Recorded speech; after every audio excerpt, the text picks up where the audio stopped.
I'm not sure why I'm writing this down on paper and not on my computer. I guess I've just noticed some odd things.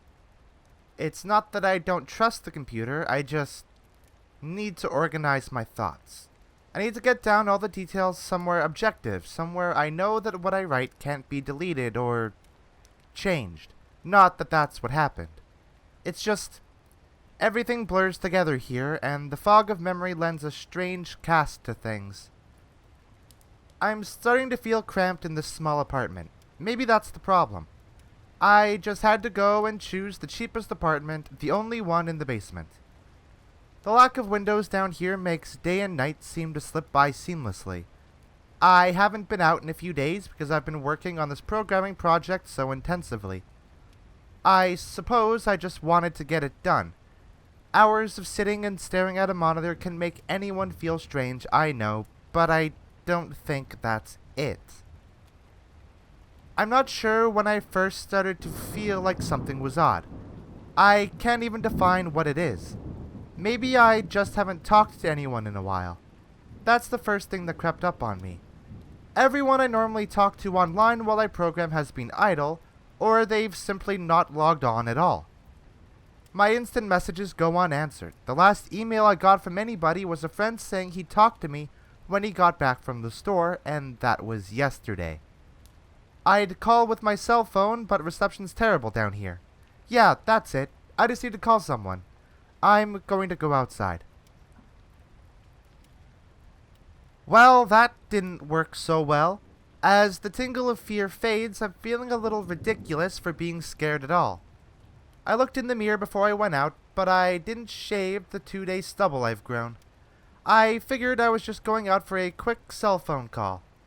I did change my shirt, though, because it was lunchtime and I guessed I'd run into at least one person I knew. That didn't end up happening. I wish it did. When I went out, I opened the door to my small apartment slowly. A small feeling of apprehension had somehow lodged itself in me, for some indefinable reason. I chalked it up to having not spoken to anyone but myself for a day or two. I peered down the dingy gray hallway, made dingier by the fact that it was a basement hallway. On one end, a large metal door led to the building's furnace room. It was locked, of course. 2 dreary soda machines stood by it. I bought a soda from one the first day I moved in, but it had a 2-year-old expiration date. I'm fairly certain nobody knows those machines are even down here, or my cheap landlady just doesn't care to get them restocked. I closed my door softly and walked the other direction, taking care not to make a sound. I have no idea why I chose to do that, but it was fun giving in to the strange impulse not to break the droning hum of the soda machines, at least for a moment. I got to the stairwell and took the stairs up to the building's front door. I looked through the heavy door's small square window and received quite the shock. It was definitely not lunchtime. City gloom hung over the dark street outside, and the traffic lights at the intersection in the distance blinked yellow. Dim clouds, purple and black from the glow of the city, hung overhead. Nothing moved, save for the few sidewalk streets that shifted in the wind. I remember shivering, though I wasn't cold. Maybe it was the wind outside. I could vaguely hear it through the heavy metal door, and I knew it was that unique kind of late-night wind. The kind that was constant, cold, and quiet, save for the rhythmic music it made as it passed through countless unseen tree leaves. I decided not to go outside. Instead, I lifted my cell phone to the door's little window and checked the signal meter. The bars filled up the meter and I smiled. Time to hear someone else's voice, I remember thinking, relieved. It was such a strange thing to be afraid of nothing. I shook my head, laughing at myself silently. I hit speed dial for my best friend Amy's number and held the phone up to my ear. It rang once, but then it stopped. Nothing happened. I listened to silence for a good 20 seconds, then hung up. I frowned and looked at the signal meter again, still full. I went to dial her number again, but then my phone rang in my hand, startling me. I put it up to my ear. "Hello?" I asked, immediately fighting down a small shock at hearing the first spoken voice in days, even if it was my own. I had gotten used to the droning hum of the building's inner workings, my computer, and the soda machines in the hallway. There was no response to my greeting at first, but then, finally, a voice came. Hey, who's this? John, Oh, sorry, wrong number. he replied, then hung up. I lowered the phone slowly and leaned against the thick brick wall of the stairwell. That was strange. I looked at my received calls list, but the number was unfamiliar. Before I could think on it further, the phone rang loudly, shocking me yet again. This time I looked at the caller before I answered. It was another unfamiliar number. This time I held the phone up to my ear but said nothing. I heard nothing but the general background noise of a phone. Then a familiar voice broke my tension. John? Was the single word in Amy's voice. I breathed a sigh of relief. Hey, it's you. Who else would it be? Oh, the number. I'm at a party on 7th Street, and my phone died just as you called me. This is someone else's phone, obviously. Oh, okay. Where are you? My eyes glanced over the drab whitewashed cylinder block walls and the heavy metal door with its small window. At my building, just feeling cooped up. I didn't realize it was so late. You should come here. She said, laughing. Nah, I don't feel like looking for some strange place by myself in the middle of the night, I said, looking out the window at the silent, windy street that secretly scared me just a tiny bit. I think I'm just going to keep working or go to bed. Nonsense. I can come get you. Your building is close to 7th Street, right? How drunk are you? You know where I live. Oh, of course. I guess I can't get there by walking, huh? You could if you wanted to waste half an hour. Right. Okay, have to go. Good luck with your work. I lowered the phone once more, looking at the numbers flash as the call ended. Then the droning silence suddenly reasserted itself in my ears. The two strange calls in the eerie street outside just drove home my aloneness in this empty stairwell. Perhaps from having seen too many scary movies, I had the sudden inexplicable idea that something could look in the door's window and see me. Some sort of horrible entity that hovered at the edge of aloneness, just waiting to creep up on unsuspecting people that strayed too far from other human beings. I knew the fear was irrational, but nobody else was around, so I jumped down the stairs, ran down the hallway into my room, and closed the door as swiftly as I could while still staying silent. Like I said, I feel a little ridiculous for being scared of nothing, and the fear has already faded. Writing this down helps a lot. It makes me realize that nothing is wrong. It filters out half-formed thoughts and fears and leaves only cold, hard facts. It's late. I got a call from a wrong number, and Amy's phone died, so she called me back from another number. Nothing strange is happening. Still, there was something a little off about that conversation. I know it could have just been the alcohol she'd had, or was it even her that seemed off to me? Or was it... Yes, that was it. I didn't realize it until this moment, writing these things down. I knew writing things down would help. She said she was at a party, but I only heard silence in the background. Of course. That doesn't mean nothing in particular, as she could have just gone outside to make the call. No, that couldn't be it either. I didn't hear the wind. I need to see if the wind is still blowing. I forgot to finish writing last night. I'm not sure what I expected to see when I ran up the stairwell and looked out the heavy metal door's window. I'm feeling ridiculous. Last night's fear seems hazy and unreasonable to me now. I can't wait to go out into the sunlight. I'm gonna go check my email, shave, shower, and finally get out of here. Wait, I think I heard something. It was thunder. That whole sunlight and fresh air thing didn't happen. I went out into the stairwell and up the stairs only to find disappointment. The heavy metal door's little window showed only flowing water as torrential rain slammed against it. Only a very dim, gloomy light filtered in through the rain, but at least I knew it was daytime, even if it was a gray, sickly, wet day. I tried looking out the window and waiting for lightning to illuminate the gloom, but the rain was too heavy, and I couldn't make out anything more than vague, weird shapes moving at odd angles in the waves washing down the window. Disappointed, I turned around, but I didn't want to go back to my room. Instead, I wandered further up the stairs, past the first floor and the second. The stairs ended at the third floor, the highest floor in the building. I looked through the glass that ran up the outer wall of the stairwell, but it was that warped, thick kind that scatters the light. Not that there was much to see through the rain to begin with. I opened the stairwell and wandered down the hallway. The 10 or so thick wooden doors, painted blue a long time ago, were all closed. I listened as I walked, but it was the middle of the day, so I wasn't surprised that I heard nothing but the rain outside. As I stood there in the dim hallway listening to the rain, I had the strange, fleeting impression that the doors were standing, like silent granite monoliths erected by some ancient forgotten civilization for some unfathomable guardian purpose. Lightning flashed, and I could have sworn that, for just a moment, the old grainy blue wood looked just like rough stone. I laughed at myself for letting my imagination get the best of me, but then it occurred to me that the dim gloom and lightning must mean there was a window somewhere in the hallway. A vague memory surfaced, and I suddenly recalled that the 3rd floor had an alcove and an inset window halfway down the floor's hallway. Excited to look out into the rain and possibly see another human being, I quickly walked over to the alcove, finding the large thin glass window. Rain washed down it as with the front door's window, but I could open this one. I reached a hand out to slide it open, but hesitated.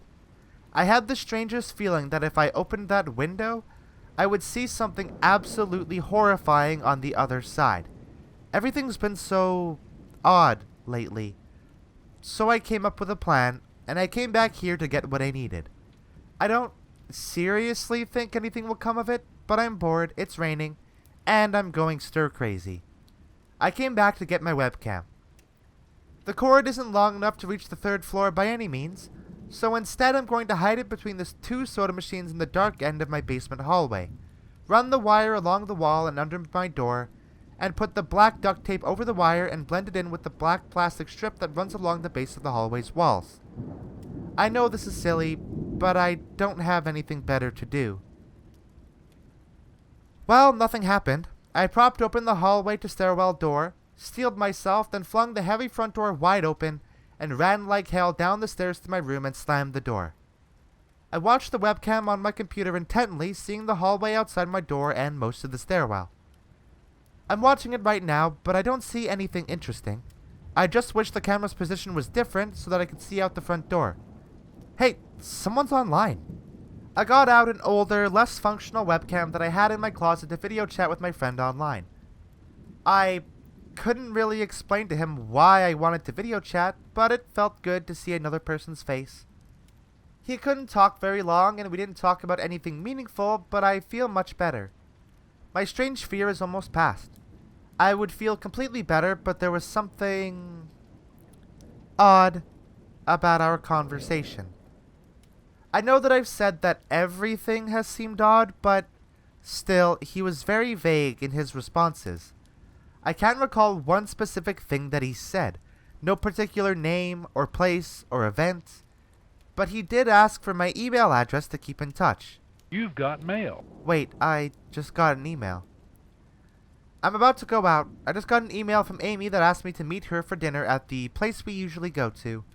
I do love pizza, and I've just been eating random food from my poorly stocked fridge for days, so I can't wait.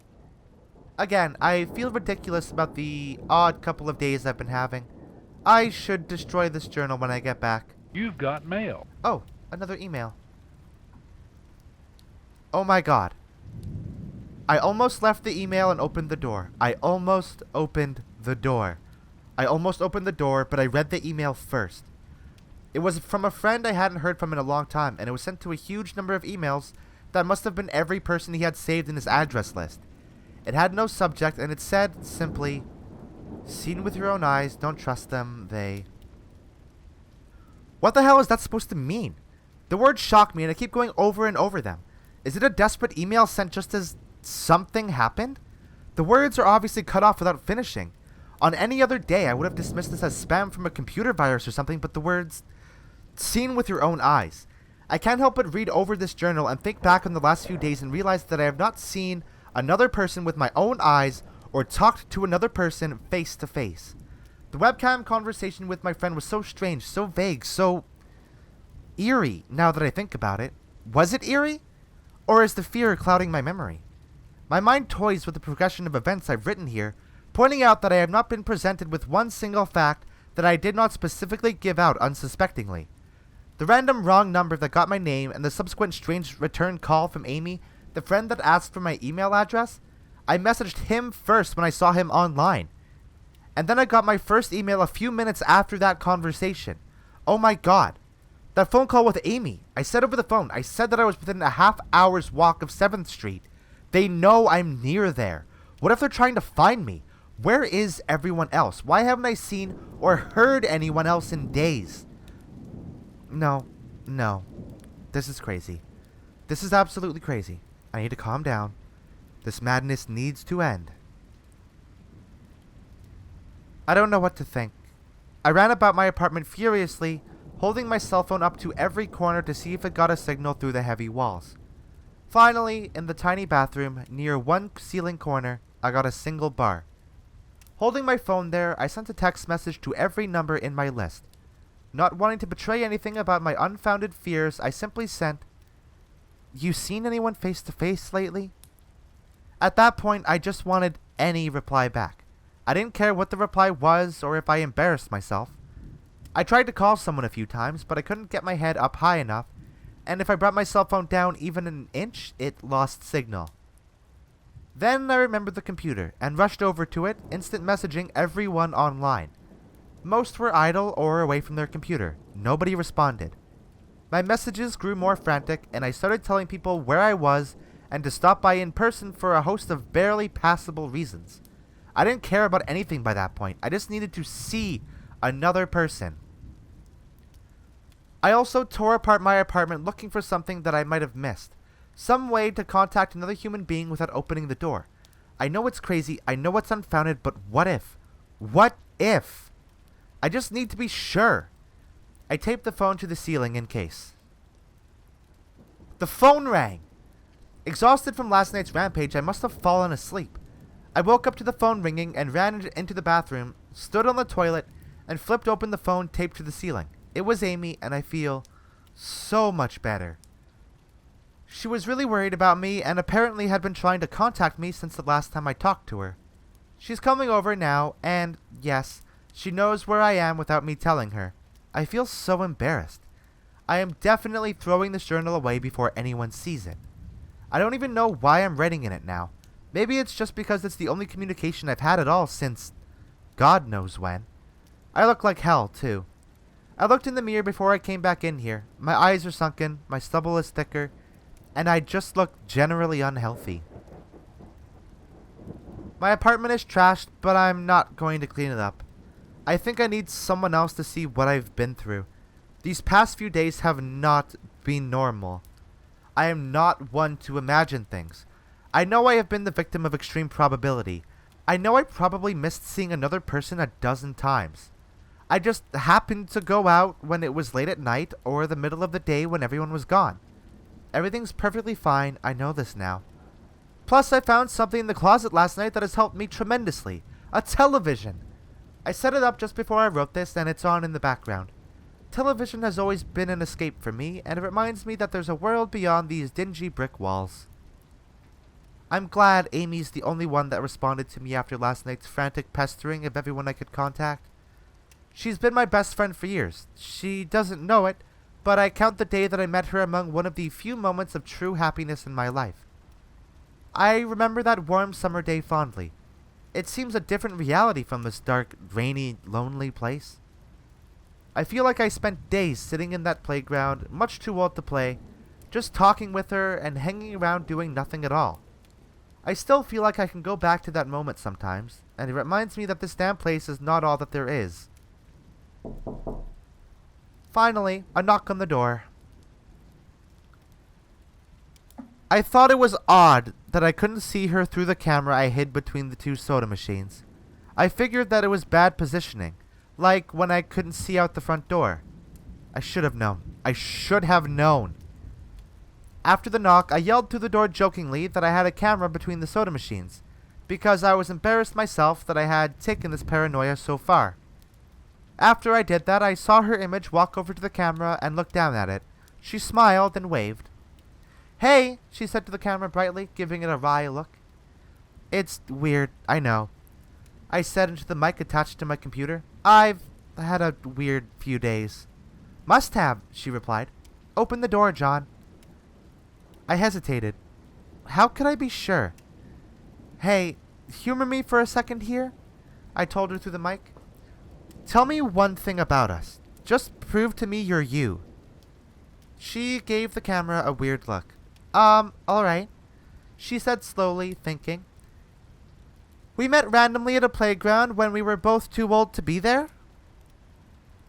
I sighed deeply as reality returned and fear faded. God, I'd been so ridiculous. Of course it was Amy. That day wasn't anywhere in the world except in my memory. I'd never even mentioned it to anyone, not out of embarrassment, but out of a strange, secret nostalgia and a longing for those days to return. If there was some unknown force at work trying to trick me, as I feared, there was no way they could know about that day. Alright, I'll explain everything, I told her. Be right there. I ran to my small bathroom and fixed my hair as best I could. I looked like hell, but she would understand. Snickering at my own unbelievable behavior and the mess I'd made of the place, I walked to the door. I put my hand on the doorknob and gave the mess one last look. So ridiculous, I thought. My eyes traced over the half-eaten food lying on the ground, the overflowing trash bin, and the bed I'd tipped to the side looking for God knows what. I almost turned to the door and opened it, but my eyes fell on one last thing. The old webcam. The one I used for that eerily vacant chat with my friend. Its silent black sphere lay haphazardly tossed to the side. Its lens pointed at the table where this journal lay. An overwhelming terror took me as I realized that if something could see through that camera, it would have seen what I just wrote about that day. I asked her for any one thing about us, and she chose the only thing in the world that I thought they or it did not know. But it did. It did know. It could have been watching me the whole time. I didn't open the door. I screamed. I screamed in uncontrollable terror. I stomped on the old webcam on the floor. The door shook and the doorknob tried to turn, but I didn't hear Amy's voice through the door. Was the basement door made to keep out drafts too thick? Or was Amy not outside? What could have been trying to get in if not her? What the hell is out there? I saw her on my computer through the camera outside. I heard her on the speakers through the camera outside, but was it real? How could I know? She's gone now. I screamed and shouted for help. I piled up everything in my apartment against the front door. At least, I think that it's Friday. I broke everything electronic. I smashed my computer to pieces. Every single thing on there could have been accessed by network access or, worse, altered. I'm a programmer, I know. Every little piece of information I gave out since this started, my name, my email, my location, none of it came back from outside until I gave it out. I've been going over and over what I wrote. I've been pacing back and forth, alternating between stark terror and overpowering disbelief. Sometimes I'm absolutely sure some phantom entity is dead set on the simple goal of getting me to go outside. Back to the beginning with the phone call from Amy, she was effectively asking me to open the door and go outside. I keep running through it in my head. One point of view says I've acted like a madman, and all of this is the extreme convergence of probability, never going outside at the right times by pure luck, never seeing another person by pure chance, getting a random nonsense email from some computer virus at just the right time. The other point of view says that extreme convergence of probability is the reason that whatever's out there hasn't gotten me already. I keep thinking, I never opened the window on the 3rd floor. I never opened the front door until that incredibly stupid stunt with the hidden camera, after which I ran straight to my room and slammed the door. I haven't opened my own solid door since I flung open the front door of the building. Whatever's out there, if anything's out there, never made an appearance in the building before I opened the front door. Maybe the reason it wasn't in the building already was that it was elsewhere getting everyone else, and then it waited until I betrayed my existence by trying to call Amy. A call which didn't work, until it called me and asked me my name. Terror literally overwhelms me every time I try to fit the pieces of this nightmare together. That email, short, cut off, was it from someone trying to get the word out? Some friendly voice desperately trying to warn me before it came? Seen with my own eyes, don't trust them. Exactly what I've been so suspicious of. It could have been masterful control of all things electronic, practicing its insidious deception to trick me into coming outside. Why can't it get in? It knocked on the door. It must have some solid presence. The door. The image of those doors in the upper hallway's guardian monoliths flashes back in my mind every time I trace this path of thoughts. If there is some phantom entity trying to get me to go outside, maybe it can't get through doors. I keep thinking back over all the books I've read or movies I've seen, trying to generate some explanation for this. Doors have always been such intense foci of human imagination, always seen as wards or portals of some special importance. Or perhaps the door is just too thick? I know that I couldn't bash through any of the doors in this building, let alone the heavy basement ones. Aside from that, the real question is, why does it even want me? If it just wanted to kill me, it could do it any number of ways, including just waiting until I starve to death. What if it doesn't want to kill me? What if it has some far more horrific fate in store for me? God, what can I do to escape this nightmare? A knock on the door. I told the people on the other side of the door that I need a minute to think and I'll come out. I'm really just writing this down so I can figure out what to do. At least this time I heard their voices. My paranoia, and yes, I recognize I'm being paranoid, has me thinking of all sorts of ways that their voices could be faked electronically. There could be nothing but speakers outside, simulating human voices. Did it really take them 3 days to come talk to me? Amy is supposedly out there, along with 2 policemen and a psychiatrist. Maybe it took them 3 days to think of what to say to me. The psychiatrist's claim could be pretty convincing if I decided to think this has all been a crazy misunderstanding, and not some entity trying to trick me into opening the door. The psychiatrist had an older voice, authoritarian but still caring. I liked it. I'm desperate just to see someone with my own eyes. He said I have something called Psychosis, and I'm just one of a nationwide epidemic of thousands of people having breakdowns, triggered by a suggestive email that got through somehow. I swear he said, got through somehow. I think he means spread throughout the country inexplicably, but I'm incredibly suspicious that the entity slipped up and revealed something. He said I am part of a wave of emergent behavior, that a lot of other people are having the same problem with the same fears, even though we've never communicated. That neatly explains the strange email about eyes that I got. I didn't get the original triggering email, I got a descendant of it. My friend could have broken down too and tried to warn everyone he knew against his paranoid fears. That's how the problem spreads, the psychiatrist claims. I could have spread it too, with my texts and instant messages online to everybody I know. One of those people might be melting down right now, after being triggered by something I sent them. Something they might interpret any way that they want. Something like a text saying, "Seen anyone face to face lately?" The psychiatrist told me that he didn't want to lose another one, that people like me are intelligent, and that's our downfall. We draw connections so well that we draw them even when they shouldn't be there. He said that it's easy to get caught up in paranoia in our fast-paced world, a constantly changing place where more and more of our interaction is simulated. I have to give him one thing. It's a great explanation. It neatly explains everything. It perfectly explains everything, in fact.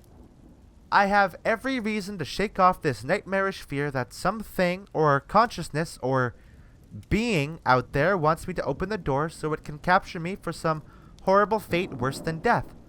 It would be foolish, after hearing that explanation, to stay in here until I starve to death just to spite the entity that might have got everyone else.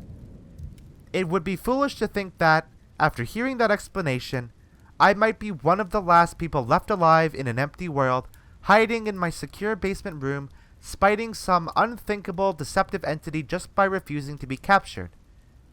It's a perfect explanation for every single strange thing I've seen or heard, and I have every reason in the world to let go of all of my fears and open the door. That's exactly why I'm not going to go. How can I be sure? How can I know what's real and what's deception? All of these damn things with their wires and their signals that originate from some unseen origin, they're not real. I can't be sure. Signals through a camera, faked video, deceptive phone calls, emails, even the television lying broken on the floor. How can I possibly know it's real? It's just signals, waves, light, the door. It's bashing on the door. It's trying to get in. What insane mechanical contrivance could it be using to simulate the sound of man attacking the heavy wood so well? At least I'll finally see it with my own eyes. There's nothing left in here for it to deceive me with. I've ripped apart everything else. It can't deceive my eyes, can it? Seen with your own eyes, don't trust them. Wait. Was that a desperate message telling me to trust my eyes? Or warning me about my eyes too? Oh my god, what's the difference between a camera and my eyes? They both turn light into electrical signals. They're the same. I can't be deceived. I have to be sure. I have to be sure. I calmly asked for paper and a pen, day in and day out, until it finally gave them to me. Not that it matters. What am I going to do? Poke my eyes out? The bandages feel like part of me now. The pain is gone. I figure this will be one of my last chances to write legibly, as, without my sight to correct mistakes, my hands will slowly forget the motions involved. This is a sort of self-indulgence, this writing. It's a relic of another time, because I'm certain everyone left in the world is dead, or something far worse. I sit against the padded wall day in and day out. The entity brings me food and water. It masks itself as a kind nurse, as an unsympathetic doctor. I think it knows that my hearing has sharpened considerably now that I live in darkness. It fakes conversations in hallways on the off chance that I might overhear. One of the nurses talks about having a baby soon. One of the doctors lost his wife in a car accident. None of it matters. None of it is real. None of it gets to me. Not like she does. That's the worst part. The part I almost can't handle. The thing comes to me, masquerading as Amy. Its recreation is perfect. It sounds exactly like Amy, feels exactly like her. It even produces a reasonable facsimile of tears that it makes me feel on its lifelike cheeks. When it first dragged me here, it told me all the things I wanted to hear. It told me that she loved me, that she had always loved me, that it didn't understand why I did this, that we could still have a life together, if only I would stop insisting that I was being deceived. It wanted me to believe, no, it needed me to believe that she was real. I almost fell for it. I really did. I doubted myself for the longest time. In the end, though, it was all too perfect, too flawless, and too real. The false Amy used to come every day, and then every week, and finally stopped coming altogether. But I don't think the entity will give up. I think the waiting game is just another one of its gambits. I will resist it for the rest of my life. I have to. I don't know what happened to the rest of the world, but I do know that this thing needs me to fall for its deceptions. If it needs that, then maybe, just maybe, I am a thorn in its agenda. Maybe Amy is still alive out there somewhere, kept alive only by my will to resist the deceiver. I hold on to that hope, rocking back and forth in my cell to pass the time. I will never give in. I will never break. I am a hero. The doctor read the paper the patient had scribbled on. It was barely readable, written in the shaky script of one who could not see. He wanted to smile at the man's steadfast resolve, a reminder of the human will to survive, but he knew that the patient was completely delusional. After all, a sane man would have fallen for the deception long ago. The doctor wanted to smile. He wanted to whisper words of encouragement to the delusional man. He wanted to scream. But the nerve filaments wrapped around his head and into his eyes made him do otherwise. His body walked into the cell like a puppet and told the patient once more that he was wrong, and that there was nobody trying to deceive him.